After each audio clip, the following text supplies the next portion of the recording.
आप सभी का एक बार फिर गुलिस्तान न्यूज में खैर मकदम करते हैं, स्वागत करते हैं। लद्दाख यूनिवर्सिटी आप सब जानते हैं, लद्दाखी स्टूडेंट्स के अनथक कोशिशों और मेहनत के बाद और संघर्ष के बाद लद्दाख को मिली यूनिवर्सिटी, जो कि एक क्लस्टर यूनिवर्सिटी था, और अब लद्दाख का जो क्लस्टर यूनिवर्सिटी स्टेट यूनिवर्सिटी बनने जा रहा है और इस हवाले से कोशिशें जारी है।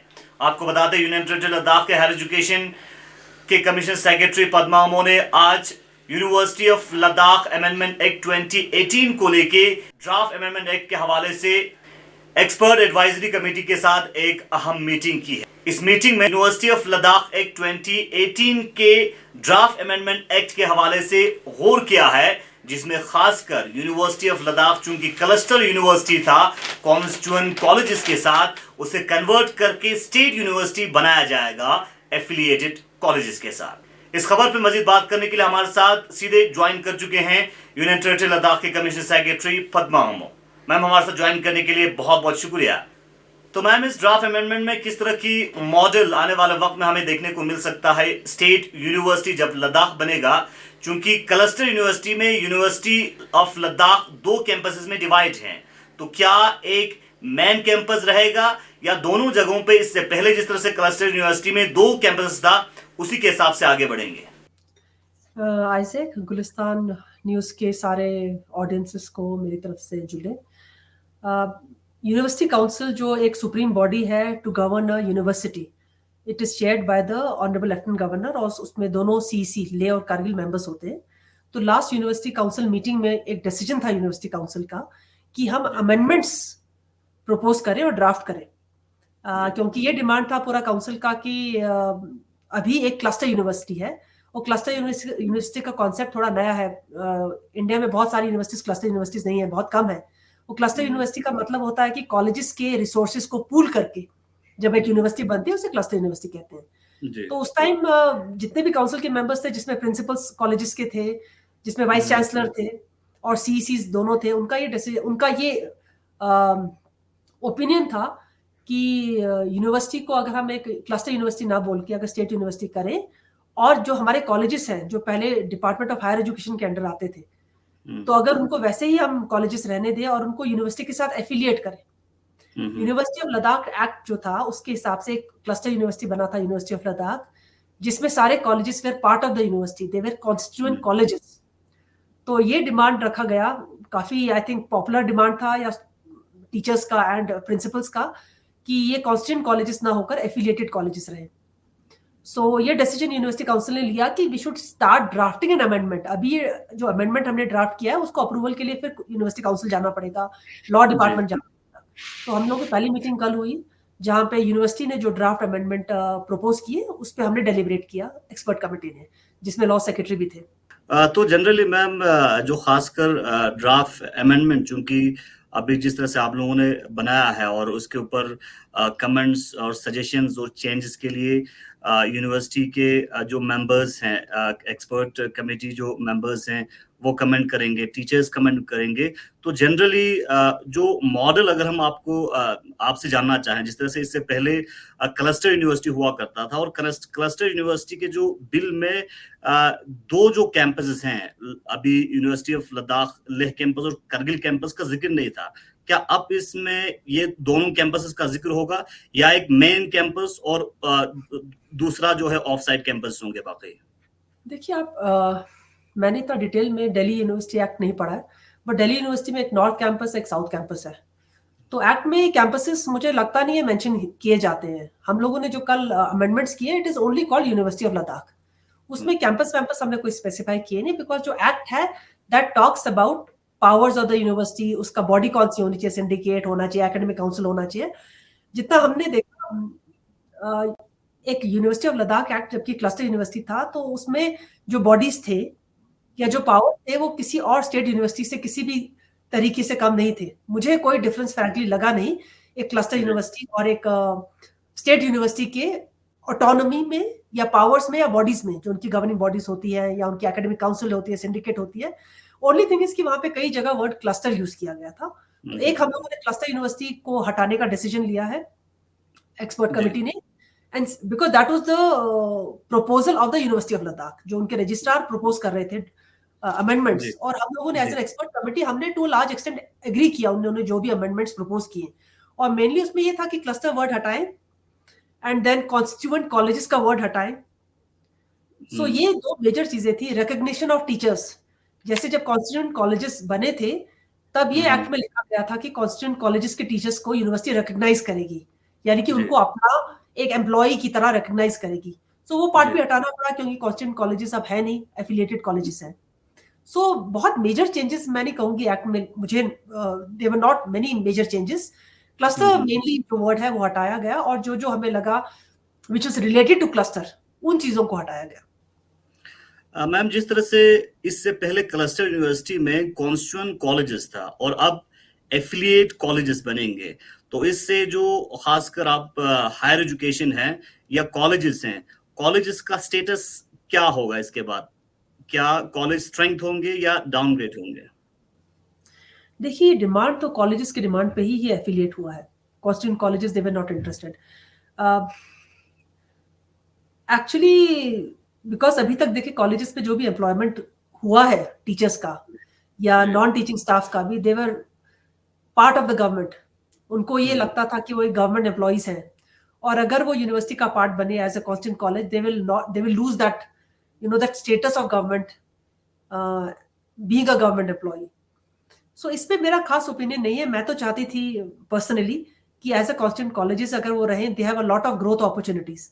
आप जब यूनिवर्सिटी का पार्ट बनते हैं, आपका एक यूजीसी के नॉर्म्स के हिसाब से आपकी ग्रोथ अपॉर्चुनिटीज बहुत होती है एज अ टीचर। और अगर नॉन टीचिंग स्टाफ की बात देखें, क्योंकि यूनिवर्सिटी और कॉलेजेस का जब पूल करते हैं हम resources for a non government non gazetted staff, they are larger number of post. तो उनमें भी मुझे लगता था कि उनमें प्रमोशनल के उनके एवेन्यूज ज्यादा है। बट एक पॉपुलर सेंटिमेंट था, सब चाहते थे कि वो गवर्नमेंट सर्वेंट ही रहे, इसीलिए there was I think majority of employees of the colleges, वो लोग ये चाहते थे कि they should be affiliated colleges and they should remain with the higher education department. As far as content की बात है, पढ़ाने का कंटेंट या क्वालिटी ऑफ कंटेंट में मुझे लगता है उसमें कोई फर्क नहीं है। आप तब भी प्रिंसिपल थे, एसोसिएट प्रोफेसर थे, असिस्टेंट प्रोफेसर थे, बच्चों को पूरे जद्दोजहद से आई मीन दिल से पढ़ा रहे हैं, अभी भी पढ़ाएंगे। सो क्वालिटी ऑफ कंटेंट में कोई फर्क नहीं है। ओनली ग्रोथ प्रोग्रेशन में मेरा इंप्रेशन था कि उनका ग्रोथ ज्यादा हो सकता है as part of the university, लेकिन उनको लगा शायद एक एफिलिएटेड कॉलेजेस हायर एजुकेशन के अंदर ही वो रहे तो बेटर है उनके लिए, उनकी सर्विस कंडीशंस बेटर रहेंगी। यानी अमेंडमेंट के बाद कॉलेज का जो एडमिनिस्ट्रेटिव पावर है वो full fledged higher education department के पास होगा, जी, वैसे हम लोग देखिए एकेडमिक्स और फाइनली एग्जामिनेशन को आपका, छोड़ के। हाँ एग्जाम एकेडमिक सारा यूनिवर्सिटी के पास रहेगा, एडमिनिस्ट्रेटिवली वो हमारे अंडर रहेंगे। जी एज अ प्रिंसिपल देखिए, प्रिंसिपल लेवल 14 में एक बहुत सीनियर फैकल्टी मेंबर होता है, तो उनको काफी ऑटोनॉमी दी जाती है as part of higher education also. उनको as much autonomy as is applicable उनको दी जाएगी। But yes, they will not be under university, then they will be under the higher education department. But anyway अभी देखिए अभी amendment हुआ नहीं है, as of now they are still part of the university. जब अमेंडमेंट होगा, अगर उसको गवर्नमेंट पास करता है, पार्लियामेंट पास करता है, तो ये तब की बात है। तो मैम, अगर इस जो अमेंडमेंट का प्रोसेस में कितना टाइम लगेगा और क्या कब तक ये अमेंड हो सकता है? देखिए, अमेंडमेंट के पावर्स हमारे पास नहीं है, हम लोग सिर्फ रिकमेंड कर सकते हैं, because it is an act, जो act erstwhile Jammu Kashmir government जी ने बनाया था। और जी कोई भी एक्ट को अप्रूव करने के लिए, उसको अमेंड करने के लिए एक लेजिस्लेटिव बॉडी की जरूरत होती है। अब जी हम है यूटी विदाउट अ लेजिस्लेटर, तो हमारा ये अमेंडमेंट के लिए it will go to government of India, so it has to be accorded approval by the parliament. तो अभी हम लोग पहला प्रोसेस स्टार्ट कर रहे हैं, क्योंकि पहली बार हमें जो प्रपोजल यूनिवर्सिटी से आया था वो अराउंड एक हफ्ते पहले ही आया है प्रपोजल। तो हमारी जी मीटिंग हो गई, आई थिंक एक और मीटिंग हमारी जरूरत पड़ेगी, शायद एक या दो मीटिंग। उसके बाद will send this to the law department to vet it, और लॉ डिपार्टमेंट ने अगर वेट कर दिया उसके बाद it will go to the university council, and with the approval of chancellor honourable lieutenant governor will send it to the ministry. और ministry में amendment में कितना टाइम लगता है, इट डिपेंड्स, उसमें हम लोग कुछ कमिट नहीं कर पाएंगे, बट प्रोसेस स्टार्ट हो चुका है अमेंडमेंट का, अगर यूनिवर्सिटी काउंसिल इस अमेंडमेंट को अप्रूव करती है फॉर्मली।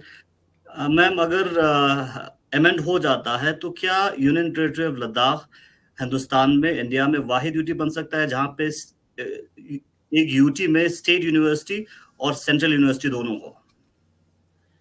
देखिए यूटीज में सेंट्रल यूनिवर्सिटीज तो होंगे, बट स्टेट यूनिवर्सिटी जहां तक मुझे याद है, अभी मेरे पास एग्जैक्ट डेटा नहीं है, बट आई जी रिमेम्बर कुछ हमने यूटी से बात की थी, दादरा नगर हवेली हो गया, दमन दीव हो गया, जिनके यहाँ मेडिकल कॉलेजेस हैं, इंजीनियरिंग कॉलेजेस हैं, बट एक यूनिवर्सिटी नहीं है। सो लद्दाख हो सकता है कि बहुत ही कम यूटीज में हो जिनके पास एक अपना स्टेट यूनिवर्सिटी भी है, सेंट्रल यूनिवर्सिटी भी है, but I am not exactly sure, क्योंकि मेरे पास सारा डेटा अभी अवेलेबल नहीं है, उसमें टाइम लग सकता है। जी जी मैम, चूंकि आप हायर एजुकेशन डिपार्टमेंट के कमिश्नर सेक्रेटरी हैं, तो हायर एजुकेशन जितना हमें इनपुट है उस हिसाब से यूनियन टेरिटरी लद्दाख में वाहिद बड़ा डिपार्टमेंट है जहां पे 130 प्लस जो हैं गेजेटेड ऑफिसर्स हैं। तो हायर एजुकेशन को स्ट्रेंथन करने के लिए किस तरह की कोशिश आप कर रहे हैं? देखिए, अगर आप एडमिनिस्ट्रेटिवली कहेंगे, अगर कॉलेजेस हायर एजुकेशन डिपार्टमेंट का पार्ट बनता है तो एक डायरेक्टरेट ऑफ हायर एजुकेशन होने की बहुत जरूरत है, विदाउट डाउट। अभी आप जी देखिए डायरेक्टरेट नहीं है, it is just a department, क्योंकि सारा एडमिनिस्ट्रेटिव जो डिसीजंस है कॉलेजेस का, it lies with the university.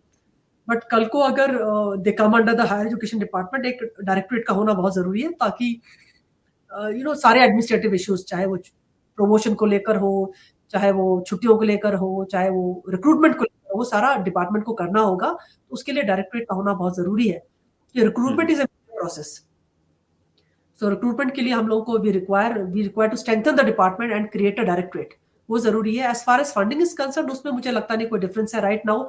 जो फंड्स आते हैं कॉलेजेस को, वो वैसे भी हम लोग एवरी ईयर कॉलेजेस का जो बजट है इंक्रीज हो रहा है, चाहे वो रेवेन्यू बजट में इंक्रीज हो रहा है, चाहे वो कैपिटल में इंक्रीज हो रहा है, स्पेशल डेवलपमेंट पैकेज में। अगर आप देखिए ऑलरेडी कॉलेजेस को स्ट्रेंथन करने का जो हमारा इनिशिएटिव था पिछले 3 सालों से, अगर आपने ग्राउंड पे देखा होगा, हर कॉलेज में आप हॉस्टल्स बन रहे हैं, girls and boys hostels, her college में स्टाफ क्वार्टर्स बन रहे हैं, हर कॉलेज में एक मल्टीपर्पज हॉल बन रहा है, लेबोरेटरी ब्लॉक्स बन रहे हैं।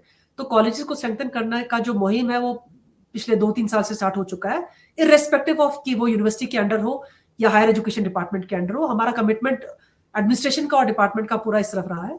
तो मेजर हमारा द ऑनगोइंग प्रोजेक्ट्स, अगर आप सिर्फ कॉलेजेस में देखें, 200-250 करोड़ का प्रोजेक्ट ऑलरेडी अंडरगोइंग है इन ऑल द 6 कॉलेजेस। और आप भी जानते हैं सांगू कॉलेज के लिए हम लोग का proposal already government of India को गया हुआ है, एंड हम लोग होपफुल हैं कि इट विल बी पास्ड, क्योंकि एमएचए ने भी in a way they have shown the willingness to have a college at सांगू।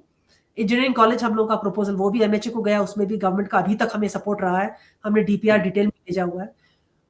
जो हायर एजुकेशन से रिलेटेड नहीं है, but medical college, so lot of higher education institutes are coming up in Ladakh.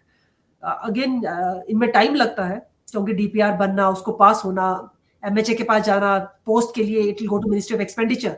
So it's a long drawn process, but काफी कुछ काम उसमें हो चुका है, एंड आने के 1 या 2 सालों में आई थिंक ऑन ग्राउंड पे हम लोग काफी will see a lot of progress on ground. Ma'am, यकीनन जिस तरह से अगर हम हायर एजुकेशन की बात करें, पिछले 3 सालों में हायर एजुकेशन मुख्तलिफ कॉलेजेस में इंफ्रास्ट्रक्चर काफ़ी बड़े लेवल पे डेवलप हुआ है। ख़ासकर अगर हम ज़ंस्कार की बात करें, जहाँ पे हमने कई सारे स्टोरीज़ की, और ज़ंस्कार का जो इंफ्रास्ट्रक्चर है काफ़ी हाईटेक है, और बाहर के जितने भी लोग आते हैं वो काफ़ी सराहना करते हैं। और साथ ही साथ द्रास की अगर हम बात करें, यूनियन टेरिटरी लद्दाख में सबसे बड़ा कॉलेज कैंपस बनने जा रहे हैं।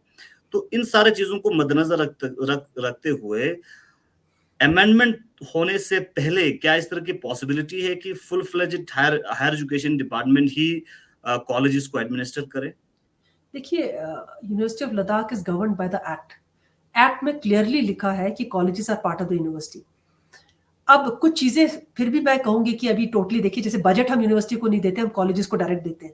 सो ये नहीं कि हम 100% हम लोग यूनिवर्सिटी एक्ट को 100% हम लोगों ने इम्प्लीमेंट नहीं कर पाए, but still technically as long as this act is the way it is, we can not bring colleges under our command.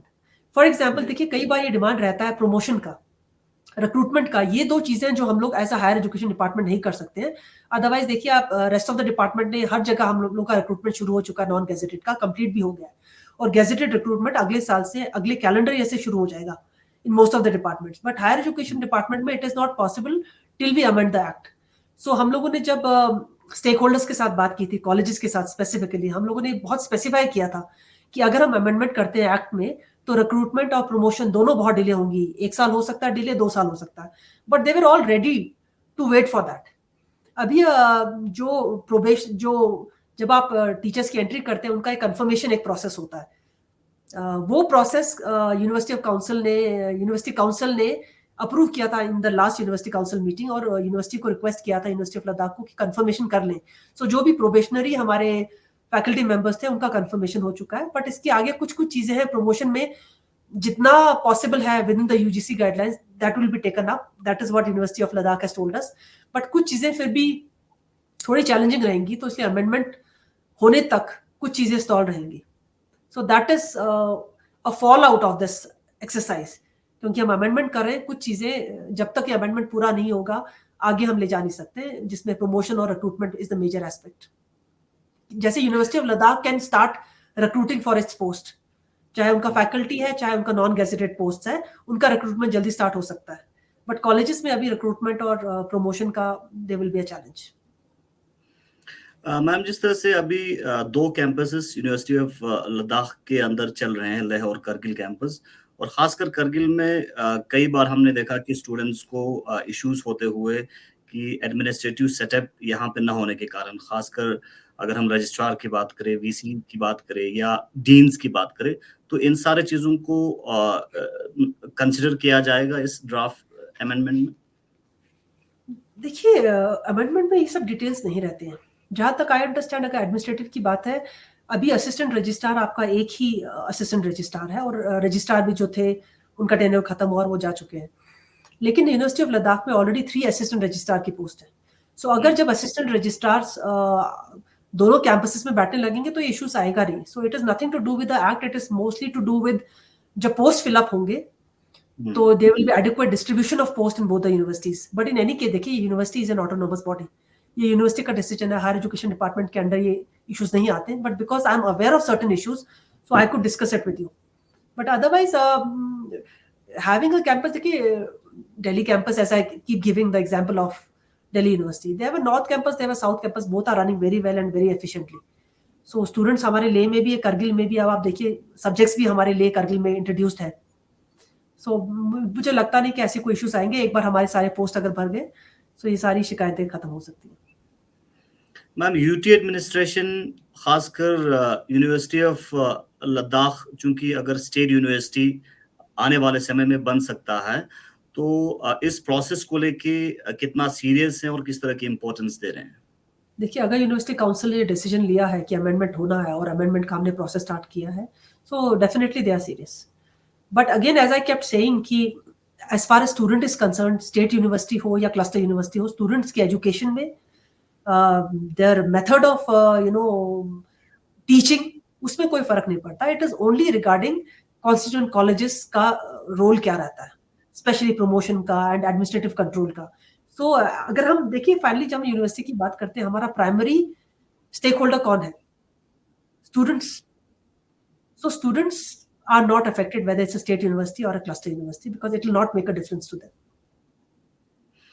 Ma'am, आखिरी सवाल, जिस तरह से यूनियन टेरिटरी लद्दाख के अंदर मुख्तलिफ कॉलेज में सेक्टर स्किल जो है कोर्सेस शुरू किया है, तो उन कोर्सेस की इम्पोर्टेंस को समझते हुए इस वक्त जो है उन कोर्सेस को बढ़ाने की और स्टूडेंट्स को उन कोर्सेस के बारे में ज्यादा इंफॉर्मेशन पहुंचाने के लिए किस तरह की कोशिशें किया जा रहा है? आइजैक, ये तो मेरा फेवरेट टॉपिक है, इस पे मैं बहुत लंबा बोल सकती हूँ, but I would like to cut it short. देखिए, नेशनल एजुकेशन पॉलिसी के अंडर वोकेशनलाइजेशन ऑफ एजुकेशन बहुत इंपॉर्टेंट है। It is one of the most crucial factors. हमारे स्टूडेंट्स जो कॉलेजेस से निकलते हैं या यूनिवर्सिटी से निकलते हैं, कुछ लोग होते हैं जो टीचिंग में जाते हैं, रिसर्च में जाते हैं, बट बाकी लोग जॉब ढूंढते हैं। सो हमारे बच्चे कितने जॉब रेडी हैं, उनमें एम्प्लॉयबिलिटी का उनका are they ready to be employed. So ये government of India national education policy में बताया गया है कि skills is very important to increase the employability of all the students. हम लोग पिछले 1-1.5 साल से ट्राई कर रहे हैं, सेक्टर स्किल काउंसिल को लाया हम लोगों ने, उनके साथ कोलैबोरेशन हुआ, उनसे कई देर बातें हुई। यूनिवर्सिटी ऑफ लद्दाख में हम लोग का सेक्टर स्किल काउंसिल के साथ लास्ट ईयर एक MOU साइन हुआ था, and finally I was very happy कि इस साल with the help of all the college principals and all the college faculty, we could take forward this idea of having a sector skill skill centres in each colleges. Now जो बड़े colleges हैं जैसे GDC Kargil है और EGM college है, वहां पे students strength काफी ज्यादा है, तो उनकी डिमांड थी 4 या 5 स्किल कोर्सेज इंट्रोड्यूस करें। तो न्यू एज स्किल हम कहते हैं ग्राफिक डिजाइनिंग, हमारे लद्दाख के बच्चे बहुत ही क्रिएटिव हैं, और हम चाहते हैं उनको टेक्नोलॉजी से कैसे हम कनेक्ट करें so that they get skills in that particular sector. Creative हैं, टेक्नोलॉजी उनको that is something that they can do, और लद्दाख में बैठ के काम कर सकते हैं। अगर आप ग्राफिक डिजाइनिंग का काम देखें, लद्दाख में भी इसका बहुत डिमांड है। सारे डिपार्टमेंट्स का, होटल इंडस्ट्री का, डिफरेंट क्रिएटिव इंडस्ट्रीज का, they have a demand for graphic designers. और लद्दाख के बच्चे लद्दाख में बैठ के भी for industry outside Ladakh also ये काम कर सकते हैं, because that can be done online as well. So graphic designing का जो हम लोग का कोर्स है 2-3 कॉलेजेस में स्टार्ट हो चुका है। फिर द्रास में और ईजीएम ले में बहुत रिक्वायरमेंट था फूड प्रोसेसिंग का लेकर, पिकल मेकिंग, जैम मेकिंग, वो हम लोगों ने सेक्टर स्किल काउंसिल के साथ कोलैबोरेट करके स्टार्ट किया है। जीटीसी करगिल में ब्यूटी एंड वेलनेस रिलेटेड जो सेक्टर स्किल काउंसिल, उन्होंने एक हमें हेल्प किया एक लैब सेटअप करें। So we have been able to set up a good lab, और बच्चों ने बहुत ज्यादा इंटरेस्ट दिखाया उसमें। सो एंड होटल इंडस्ट्री, अगर हम टूरिज्म कहें, it is a major sector in Ladakh, उसमें भी बड़ा इंटरेस्ट दिखाया स्टूडेंट ने। तो we have already introduced approximately 12 to 13 skills, और अगर बच्चों का इसमें डिमांड रहता है, we'll introduce more skills from the next academic session. अभी अप्रॉक्सीमेटली आई थिंक कुछ स्किल्स में तो एट अ टाइम 97 बच्चे आई थिंक एनरोल्ड थे, जहां तक मुझे याद है, ग्राफिक डिजाइनिंग कोर्स में, ईजीएम में। सो ऐसे द्रास में भी बच्चों का बहुत अच्छा रिस्पॉन्स आया, जीटीसी करगिल में एंड जांस्कर में भी। कुछ चैलेंजेस हमारे रहे हैं नुब्रा में, जहाँ पे वैसे एनरोलमेंट कम है, बट नेक्स्ट ईयर से हम लोग एम्ब्रॉयडरी का स्किल कोर्स हम इंट्रोड्यूस कर रहे हैं, because students they travelled all the way to Dras and Zanskar and they liked वहाँ के बच्चे जो सीख रहे थे एम्ब्रॉयडरी का स्किल। सो नुब्रा के बच्चों ने और खालसे के बच्चों ने डिमांड किया है कि नेक्स्ट एकेडमिक सेशन में उनके लिए भी सेक्टर स्किल काउंसिल की हेल्प से हम ये स्किल कोर्स स्टार्ट करें। ये स्किल कोर्स 90 आवर्स का एक सेमेस्टर में डिस्ट्रीब्यूटेड है, और बच्चों को इसके लिए 3 क्रेडिट कोर्स मिलेगा, यानी कि एक स्किल भी सीखेंगे और साथ में जो मैंडेटरी क्रेडिट्स हैं जो उनको अर्न करने होते हैं फर्स्ट फ्यू सेमेस्टर्स में, वो भी अर्न करेंगे under the national education policy.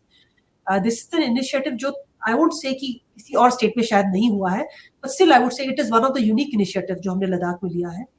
और अगर it is successful in Ladakh, sector skill councils are very keen कि वो बाकी स्टेट्स में भी इसको स्केल अप करें। तो ये हमारा एक किस्म से पायलट स्टडी है उनके लिए भी, और हमारे लिए भी एक इनिशिएटिव है जो मैं चाहूंगी कि ऑफ कोर्स हम सबकी कोशिश है, सारे कॉलेजेस की और लद्दाख स्किल डेवलपमेंट मिशन की, ये पर्टिकुलर इनिशिएटिव फ्रूटफुल रहे। बहुत बहुत शुक्रिया मैम हमारे साथ ज्वाइन करने के लिए। Thank you. चलिए, हमारे साथ ज्वाइन कर चुके थे यूनियन टेरिटरी लद्दाख के commissioner secretary higher education madam Padma Amo, और इन्होंने आज एक अहम मीटिंग यूनिवर्सिटी ऑफ लद्दाख के ड्राफ्ट अमेंडमेंट के हवाले से एक अहम मीटिंग की है एक्सपर्ट एडवाइजरी कमेटी के साथ। अब हमारे साथ बने रहिए पल पल के अपडेट्स के लिए, और भी अपडेट्स आप तक पहुंचाते रहेंगे।